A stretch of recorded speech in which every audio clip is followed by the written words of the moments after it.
start today by saying something bold. I believe time travel is real. And before you assume I've watched Back to the Future one too many times, let me explain. Some of you might be thinking, why should we, grown ups, listen to a 14-year-old talking about time travel? Honestly, I was thinking the same thing. But then I realized being 14 actually makes me the perfect person to talk about the future because I'm the one who has to live in it the longest. And I have something to say about it. Here's my proof that time travel exists. October 31st, 1987, some 40 years ago, Margaret Thatcher said, "There is no such thing as society." Back then, it was dismissed as political candor, but today, it reads less as commentary and more like prophecy. For what do we witness now? We see that there is no such thing as society. We argue more than we listen. We scroll more than we speak. We compete more than we care. Time travel is real because we are living inside the consequences of the past. I'd like to bring you to April 4th, 2026. The astronauts of Artemis 2 looked back, and from that distance, they saw our world, not as countries, not as borders, not as divisions drawn on a map, but as one fragile, beautiful home. I've never been to space. The closest I've been is the Sydney Harbor Bridge. But I too have seen our world from a distance. I was born in India and I have grown up. No, I am growing up in Australia between two cultures, one that values community deeply and one that values speed, achievement, and efficiency.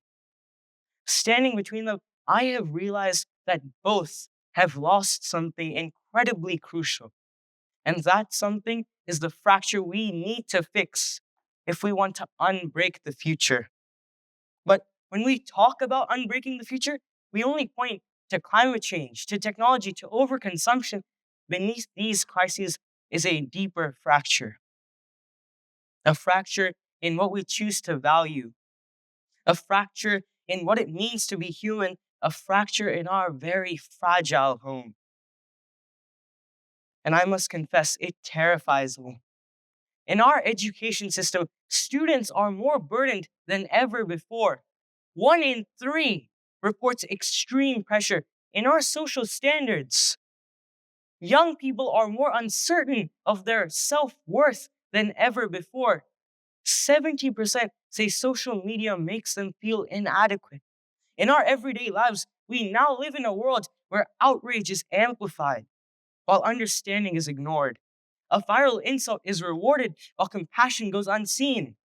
Someone's suffering is more likely to be filmed than alleviated. I say that these are not isolated issues. I say that these are not isolated issues. They are symptoms. Symptoms of a civilization that has quietly and collectively misplaced its moral compass. Somewhere along the way, we agreed that success matters more than sincerity, that achievement matters more than our integrity, that efficiency matters more than empathy. And so here I stand, a 14-year-old boy, admittedly lacking in years and experience, but not in conviction, to warn you that the true fracture we face is this: we no longer value our humanity. I repeat, we no longer value our humanity. And if we no longer value our humanity, then we must ask, what do we value instead? In the words of Mahatma Gandhi, a nation's culture resides in the hearts and souls of its people.